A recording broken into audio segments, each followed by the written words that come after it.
പിതാവിൻ്റെയും പുത്രൻ്റെയും പരിശുദ്ധാത്മാവിൻ്റെയും നാമത്തിൽ ആമേൻ.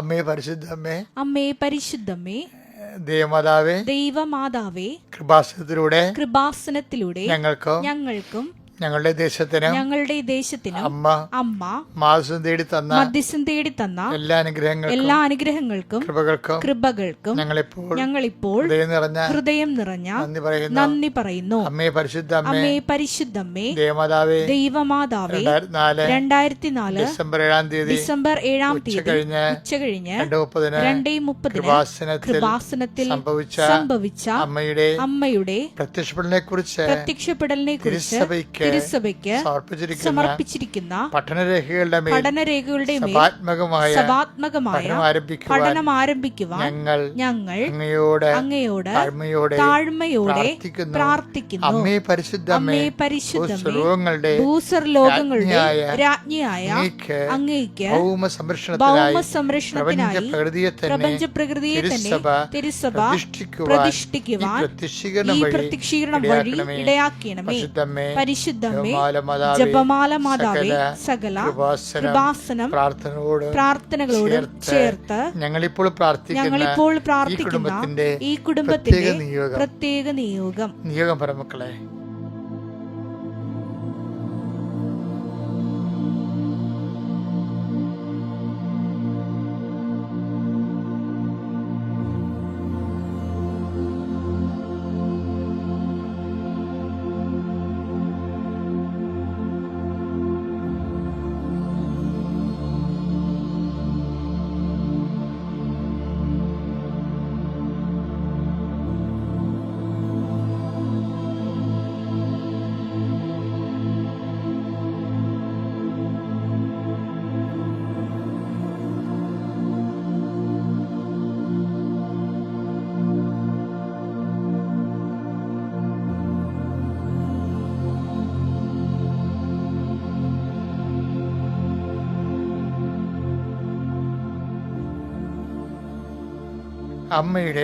അമ്മയുടെ പ്രത്യക്ഷീകരണത്തിന്റെ ഈ അനുഗ്രഹവേളയിൽ ഞങ്ങൾക്ക് സാധിച്ചു തരുവാൻ കനിയണമേ. ആമേൻ. വിശ്വാസ പ്രമാണം. സർവശക്തനായ പിതാവും ആകാശത്തിന്റെയും ഭൂമിയുടെയും സൃഷ്ടാവുമായ ദൈവത്തിൽ ഞാൻ വിശ്വസിക്കുന്നു. അവിടുത്തെ ഏകപുത്രനും ഞങ്ങളുടെ കർത്താവുമായ ഈശോമിശിഹായിലും ഞാൻ വിശ്വസിക്കുന്നു.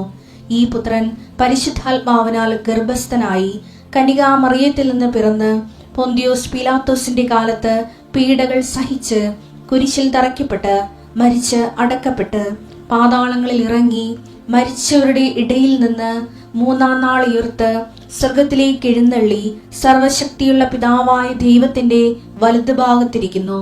അവിടെ നിന്ന് ജീവിക്കുന്നവരെയും മരിച്ചവരെയും വിധിക്കുവാൻ വരുമെന്നും ഞാൻ വിശ്വസിക്കുന്നു. പരിശുദ്ധാത്മാവിലും ഞാൻ വിശ്വസിക്കുന്നു. വിശുദ്ധ കത്തോലിക്കാ സഭയിലും പുണ്യവാന്മാരുടെ ഐക്യത്തിലും പാപങ്ങളുടെ മോചനത്തിലും ശരീരത്തിന്റെ ഉയർപ്പിലും നിത്യമായ ജീവിതത്തിലും ഞാൻ വിശ്വസിക്കുന്നു. ആമേൻ. സുഖസ്ഥനായ ഞങ്ങളുടെ പിതാവേ, അങ്ങയുടെ നാമം പൂജിതമാകണമേ. അങ്ങയുടെ രാജ്യം വരണമേ. അങ്ങയുടെ തിരുമനസ് സ്വർഗത്തിലെ പോലെ ഭൂമിയിലും ആകണമേ. അന്നു വേണ്ടുന്ന ആഹാരം ഇന്ന് ഞങ്ങൾക്ക് തരണമേ. ഞങ്ങളോട് തെറ്റ് ചെയ്യുന്നവരോട് ഞങ്ങൾ ക്ഷമിക്കുന്നത് പോലെ ഞങ്ങളുടെ തെറ്റുകൾ ഞങ്ങളോടും ക്ഷമിക്കണമേ. ഞങ്ങളെ പ്രലോഭനത്തിൽ ഉൾപ്പെടുത്തരുതേ, തിന്മയിൽ ഞങ്ങൾ രക്ഷിക്കണമേ. ആമേൻ. നന്മ നിറഞ്ഞ മറിയമേ, സ്വസ്തി. കർത്താവ് അങ്ങയുടെ കൂടെ സ്ത്രീകളിൽ അങ്ങ് അനുഗ്രഹിക്കപ്പെട്ടവളാകുന്നു. അങ്ങയുടെ ഉദരത്തിൻ ഫലമായി ഈശോ അനുഗ്രഹിക്കപ്പെട്ടവനാകുന്നു.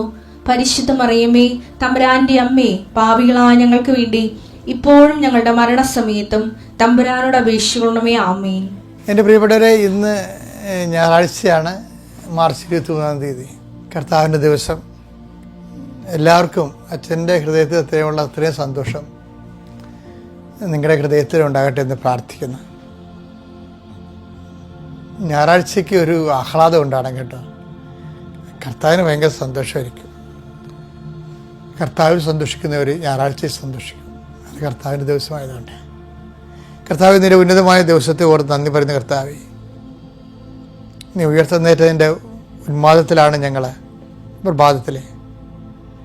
കർത്താവ്, എൻ്റെ പ്രാർത്ഥന ഞാൻ ആരെയാണ് അഡ്രസ്സ് ചെയ്യണമെന്നല്ല കർത്താവേ, എൻ്റെ പ്രാർത്ഥന ലളിതമാണെന്നുള്ളതും അത് ഹ്രസ്വമാണെന്ന് എല്ലാവരും അത് ഉൾക്കൊള്ളുന്നില്ലെന്നൊക്കെ എനിക്കറിയാം.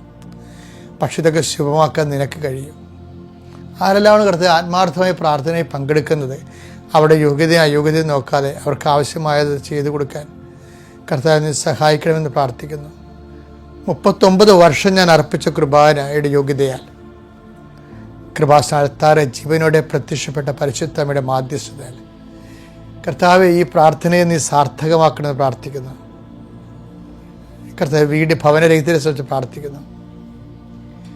വിവാഹത്തിന് വേണ്ടി ഒരുങ്ങുന്നവരെ, നോൻപ് കഴിയുമ്പോൾ വിവാഹത്തിന് വേണ്ടി ഒരുങ്ങുന്നവരെ സംബന്ധിച്ച് പ്രാർത്ഥിക്കുന്നു. വിവാഹത്തിന് വേണ്ടിയുള്ള സാമ്പത്തികം സമാഹരിക്കാൻ വേണ്ടി കഷ്ടപ്പെട്ട് സമ്പാദിക്കുകയും അത് അതിൻ്റെ പരിശ്രമങ്ങൾ പരാജയപ്പെടുകയും ചെയ്യുന്നതിൻ്റെ വേദനകളെ അനുസ്മരിച്ചുകൊണ്ട് പ്രാർത്ഥിക്കുന്നു. ഒത്തിരി പരീക്ഷകൾ നടന്നുകൊണ്ടിരിക്കുന്ന സമയമാണ് ഈശോയെ. പരീക്ഷകളെ ഓർത്ത് പ്രാർത്ഥിക്കുന്നു. പരീക്ഷകളെ അതിജീവിക്കാൻ കർത്താവ് പരീക്ഷയ്ക്ക് ഉന്നതമായ വിജയം ലഭിക്കാൻ മക്കളെ ഇടയാക്കണം പ്രാർത്ഥിക്കുന്നു.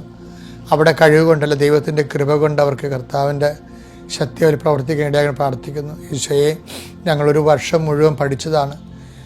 ഒരു ജീവിതത്തിൻ്റെ പ്രധാനപ്പെട്ടൊരു വർഷമാണ്, അധ്യയന വർഷമാണ് കടന്നു പോയിരിക്കുന്നത്. ഈ അധ്യയന വർഷത്തിൽ കർത്താവ് അവസാനത്തിൽ ഞങ്ങൾ ഹാർവസ്റ്റിങ്ങിൻ്റെ ടൈമാണ്. കർത്താവ് ഇതെല്ലാം കർത്താവ് അനേകം മക്കൾക്ക് അനുഗ്രഹമാക്കണമെന്ന് പ്രാർത്ഥിക്കുന്നു. കർത്താവ് ഒത്തിരിയേറെ തൊഴിലുകൾ ചെയ്യേണ്ടി വരുന്നവരുണ്ട്. ഞായറാഴ്ച പോലും എല്ലാം മുടക്കി കർത്താവിൽ വിശുദ്ധമായി ആചരിക്കുന്നവരുണ്ട്. അതുപോലെ ഞായറാഴ്ച കുർബാനയ്ക്ക് പോലും പോകാതെ വയറ്റിപ്പഴപ്പിന് വേണ്ടി ജോലി ചെയ്യുന്നവരുണ്ട്. ഈശോയെ, കർത്താവ് അങ്ങ് വിചാരിച്ചാൽ എല്ലാവർക്കും സത്യമായ വഴികളിലേക്ക് അവർ പറഞ്ഞു വിടാൻ കഴിയും. ആഴമായ ആധ്യാത്മികമായ ബോധ്യം ഉണ്ടാകാതിരിക്കുന്നതും പ്രലോഭനങ്ങൾ അടിക്കടി വീണത് കൊണ്ട് സ്വാഭാവികമായി ഇങ്ങനെയുള്ള പ്രലോഭനങ്ങൾ കൂപ്പുകുത്തി ഞായറാഴ്ച ഉണ്ടാക്കുന്ന വരുമാനം കൊണ്ട് കടങ്ങളുണ്ടെന്നൊക്കെ ദുർന്യായങ്ങളൊക്കെ പറഞ്ഞ് ഓരോ മനുഷ്യരും ഓരോ കാര്യങ്ങൾ ചെയ്യുന്നുണ്ട്. ഈശോയെ, അവിടെ മേലെല്ലാം കർത്താവ് ആഴമായ ആധ്യാത്മിക ബോധ്യം നൽകുകയും അവരെ നിലനിർത്തുകയും സന്തോഷിപ്പിക്കുകയും ചെയ്യണമെന്ന് പ്രാർത്ഥിക്കുന്നു. അവിടെ തെറ്റുകളെ അവർക്ക് ബോധ്യപ്പെടുത്തി കൊടുക്കണം പ്രാർത്ഥിക്കുന്നു. അതിനേക്കാൾ ഉപരി ചെയ്യാതിരിക്കാനുള്ള ഇച്ഛാശക്തി അവർക്ക് നൽകണം പ്രാർത്ഥിക്കുന്നു. കർത്താവ്, ഓരോ മക്കളും പ്രതീക്ഷിക്കുന്ന ഓരോ ഡേറ്റുകളുണ്ട്. കർത്താവെ, അവർ പ്രതീക്ഷയോടെ കാത്തിരിക്കുന്ന ഡേറ്റുകൾ, ചില പരീക്ഷാ ഫലം വരുന്നതായിരിക്കാം, ചിലപ്പോൾ എന്തെങ്കിലും അംഗീകാരം ലഭിക്കുന്നതായിരിക്കാം. അത് എന്ത് തന്നെയായാലും കർത്താവ് അങ്ങ് അത് ഏറ്റെടുക്കണം പ്രാർത്ഥിക്കുന്നു. എൻ്റെ കർത്താവിൻ്റെ ഉന്നതമായ നാമത്തിൽ യാത്രകളെ സംബന്ധിച്ച് പ്രാർത്ഥിക്കുന്നു. എൻ്റെ ഉന്നതമായ നാമത്തെ കൂട്ടായ്മകളെ സംബന്ധിച്ച് പ്രാർത്ഥിക്കുന്നു. എൻ്റെ കർത്താവ് ഉന്നതമായ നാമത്തിൽ ചില യോഗങ്ങൾ കമ്മിറ്റികളിലൊക്കെ നിർണയമായ തീരുമാനം എടുക്കേണ്ടിയുള്ളപ്പോൾ അത് അനുകൂലമായി മാറാൻ വേണ്ടി പ്രാർത്ഥിക്കുന്നു. എൻ്റെ കർത്താവ് ഉന്നതമായ നാമത്തിൽ സഭയുടെ അധികാരത്തിൽ വീട്, ജോലി, വിവാഹം, ജോലി, പഠനം, അങ്ങനെയുള്ള എല്ലാ മേഖലകളിലും കർത്താവ് മക്കൾക്ക് തകർച്ച സംഭവിച്ചിരിക്കുന്ന സ്ഥലങ്ങളെല്ലാം വിടുവിക്കാൻ വേണ്ടി പ്രാർത്ഥിക്കുന്നു. ഈശോ ജപ്തി നടപടികൾ നേരിടുന്ന ഒരു കാലമാണ് ഈശോ ഇത്. ഒത്തിരി പേര് അങ്ങ് സഹായത്തിനോട് നന്ദി പറയുന്നു. ഈശോ, ഇനിയും ബാക്കിയുള്ളവർ അങ്ങ് ആശ്രയിക്കുന്നവരെ അവരെ വിടുതൽ പ്രാപിക്കാൻ ഇടയാക്കാൻ പ്രാർത്ഥിക്കുന്നു. എൻ്റെ കർത്താവിൻ്റെ ഉന്നതമായ നാമത്തിൽ സഭയുടെ അധികാരത്തിൽ കുരിശിൻ്റെ അടയാളത്തിൽ ദൈവത്തിൻ്റെ ശക്തിയാൽ നിങ്ങളുടെ വീട്, ജോലി, വിവാഹം, വഴികൾ, വെള്ളം, വെളിച്ചം, നിങ്ങളുടെ സർട്ടിഫിക്കറ്റുകൾ, പരീക്ഷകൾ, പഠനങ്ങൾ, നിങ്ങൾക്ക് കിട്ടാനുള്ള രേഖകൾ, കുടുംബരേഖകൾ, റവന്യൂ രേഖകൾ, എഡ്യൂക്കേഷൻ വിദ്യാഭ്യാസ രേഖകൾ, എല്ലാ രേഖകളും കിട്ടാനുള്ള വിസ പുതുക്കി കിട്ടേണ്ടവർ, പാസ്പോർട്ടുകൾ, അതുപോലെ എന്തെല്ലാം രേഖകൾ കിട്ടിയാൽ കർത്താവ് ജീവിതം ശുഭമാകും. അതനുസരിച്ച് രേഖകൾ കുടുങ്ങിപ്പോയവർ, നിന്നുപോയവർ, കിട്ടാത്തവർ, കിട്ടാൻ പറ്റാത്തതെന്ന് വിചാരിക്കുന്നവർ, കളഞ്ഞു പോയവർ, കൈമോശം വന്നവർ എല്ലാവരെയും എൻ്റെ കർത്താവിൻ്റെ ഉന്നതമായ നാമത്തെ സഭയുടെ അധികാരത്തിൽ കുരിശടയാളത്തിൽ ദൈവശക്തിയാൽ ആസ്വദിക്കുന്നു. എൻ്റെ മക്കളെ, ഇന്നത്തെ ദിവസം നമുക്ക് മാർച്ച് 23 ഞായറാഴ്ചയാണ്. നിങ്ങൾക്ക് നമ്മൾ സീരിയസ് ടോക്കാണ്. ശുഭമാക്കുക എന്നുള്ള ഒരു വിഷയത്തിൻ്റെ ഒന്നാം ഭാഗം നമ്മൾ ഇന്നലെ കണ്ടു. ഇന്ന് കാണുന്നത് ശുഭമാക്കാൻ വേണ്ടി നമ്മൾ ചെയ്യേണ്ട കുറച്ച് കാര്യങ്ങളുണ്ട്. ദൈവം നമ്മുടെ ജീവിതത്തിലെ ഉദ്യമങ്ങളെ, സംരംഭങ്ങളെയൊക്കെ ശുഭമാക്കാൻ വേണ്ടി നമ്മൾ ചെയ്യേണ്ട കാര്യങ്ങളുണ്ട്. അത് തോബിത്ത് 14-ാം അധ്യായമാണ് 9-ാമത്തെ വാക്യം. നിനക്ക് ശുഭം ഭവിക്കാൻ നിനക്ക് ശുഭം ഭവിക്കാൻ നിയമവും പ്രമാണങ്ങളും പാലിക്കുകയും. നിയമവും പ്രമാണങ്ങൾ ശുഭം ഭവിക്കണമെങ്കിൽ ചെയ്യേണ്ട 2 കാര്യങ്ങളുണ്ട്. എന്താണ്? ഒന്ന് നിയമം, രണ്ടാമത് പ്രമാണം. രണ്ടും ഒന്നാണ്. ദൈവവചനം എന്നാണ് ഉദ്ദേശിക്കുന്നത്. നിനക്ക് ശുഭം ഭവിക്കുക. ഈ ഉടമ്പടി സംഭവിക്കണം അതാണ്. നിനക്ക് ശുഭം ഭവിക്കാൻ നിയമങ്ങളും പ്രമാണങ്ങളും പാലിക്കുകയും നീതിയോടും കരുണയോടും കൂടെ വർത്തിക്കുകയും ചെയ്യണം. അപ്പൊ നമുക്ക് ശുഭം ഭവിക്കാൻ വേണ്ടി നമുക്ക് ചെയ്യാവുന്ന കാര്യങ്ങളുണ്ട്. എന്താണ്? ഒന്ന്, ദൈവവചനം അനുസരിച്ച് ജീവിക്കണം. രണ്ടാമത്തേത് എന്താണ്? നീതിയോടെ എവിടെ ചെന്നാലും നീതി ഉണ്ടാകണം.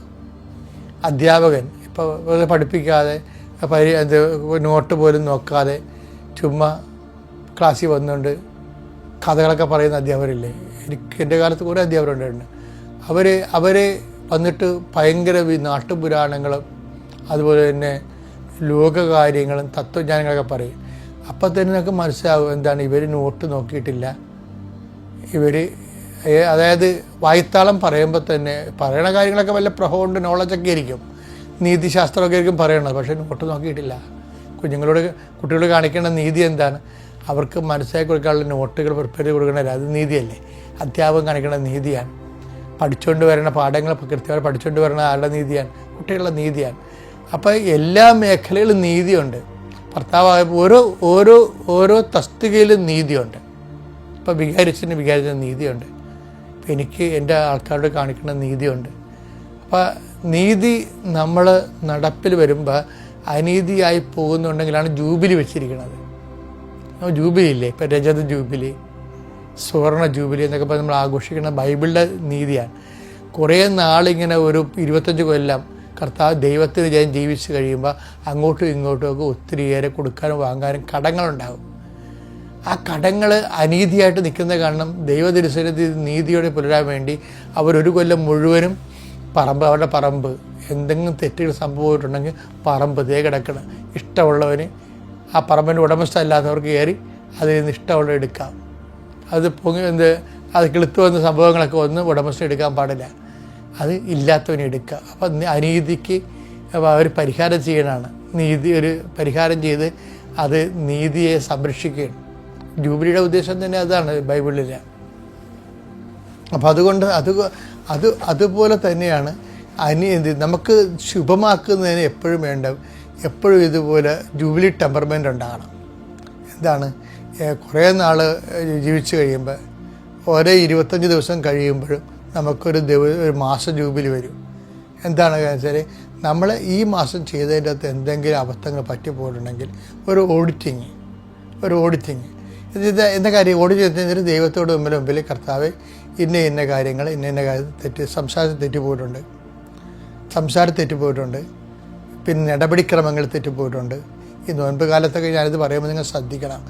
ബൈബിൾ പശ്ചാത്താപം എന്ന് ഉദ്ദേശിച്ച് കഴിഞ്ഞാൽ നീതി പുനഃസ്ഥാപിക്കുക തന്നെ ഉദ്ദേശിക്കുന്നത്. ഈശോ തന്നെ പറഞ്ഞില്ലേ, എൻ്റെ സ്വർഗ്ഗസ്ഥ പിതാവ് കാരുണ്യവനായിരിക്കുന്ന പോലെ നിങ്ങളും കാരുണ്യവനായിരിക്കാൻ. എന്തിനു വേണ്ടി കാരുണ്യവനായിരിക്കണം നമ്മൾ? അതിൻ്റെ ഉത്തരവ് എന്താ? അത് ദൈവം. അതിൻ്റെ ഉത്തരവാണ് ഈ തോബിത്തിൻ്റെ 14:9 എന്താണ്?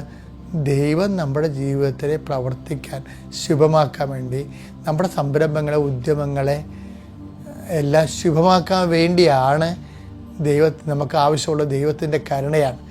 ആ ദൈവത്തിൻ്റെ കരുണ ആർജിക്കാൻ വേണ്ടിയാണ് നമ്മൾ കരുണ കാണിക്കുന്നത്.